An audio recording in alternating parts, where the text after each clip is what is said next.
ఇక నుంచి ఈ 2 పనికి ఆధార్ కార్డ్ అవసరం లేదు. నిబంధనలు మారాయి. ఈ యొక్క టాపిక్ గురించి పూర్తిగా తెలుసుకుందాం. అంతకంటే ముందుగా మన ఛానల్ కొత్తగా వచ్చినట్లయితే సబ్స్క్రైబ్ బటన్ కొని బెల్ ఐకాన్ ఆల్లో పెట్టుకోండి. ఖచ్చితంగా ఈ వీడియోకి లైక్ చేసినప్పుడైతే మందికైతే వీడియో షేర్ అవుతుంది. మన ఛానల్కి అయితే మీకు సపోర్ట్ అనేది ఈ విధంగా నాకు కోరుకున్నానండి. ఇక నుంచి ఈ 2 పనికి ఆధార్ కార్డ్ ఖచ్చితంగా మనకైతే అవసరం లేదని చెబుతున్నారండి. మనకైతే నిబంధనలు కూడా మారడం జరిగింది. ఈ యొక్క టాపిక్లో మనం గమనించినట్లయితే ఇక్కడ భారతదేశంలో దాదాపు ప్రతి ఒక్కరికైతే ఆధార్ కార్డ్ తప్పనిసరి అండి. బ్యాంకు సంబంధిత ఉద్యోగాల నుంచి ప్రభుత్వ పథకాలను సద్వినియోగం చేసుకునే ద్వారా కూడా మనకైతే ఆధార్ కార్డు ఖచ్చితంగా తప్పనిసరిగా అవసరం చెప్పుకోవచ్చండి.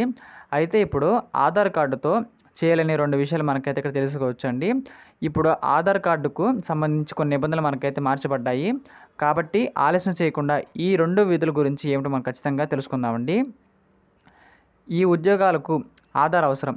సిమ్ కార్డ్ పొందడానికి, బ్యాంక్ ఖాతా తెరవడానికి, ఈకేవైసీ కోసం, సబ్సిడీ తీసుకోవడానికి, ప్రభుత్వ ఉద్యోగాలు మరియు ప్రభుత్వేతర ఉద్యోగాలు మొదలైనవి అని చెప్పుకోవచ్చండి. కొత్త రూల్ ఏమిటంటే ఇక్కడ మనకి వాస్తవానికి ఇప్పటి వరకు మీరు అనేక విషయాల కోసం ఆధార్ కార్డును ఎన్రోల్మెంట్ ఐడితో పాటు ఆధార్ కార్డుని ఉపయోగించవచ్చు.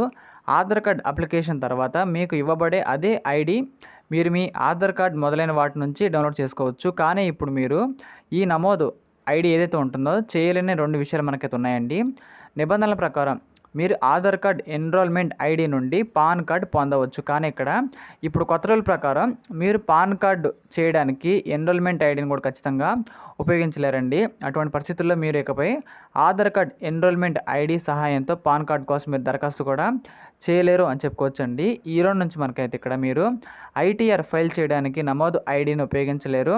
అయితే ఇంతకుముందు ఆధార్ కార్డు మనకైతే ఎన్రోల్మెంట్ ఐడిని ఐటీఆర్ పూరించడానికి మనకైతే ఉపయోగించవచ్చని చెప్పారు. వీటి ప్రకారంగా అయితే ఇప్పుడు మనకైతే కొత్త నిబంధనలు కూడా రావడం జరిగిందండి. ఇలాంటి మరిన్ని కరెంట్ అఫైర్స్ కోసం మన ఛానల్ని లైక్ చేయండి, షేర్ చేయండి, సబ్స్క్రైబ్ చేయండి ఖచ్చితంగా. Thank you.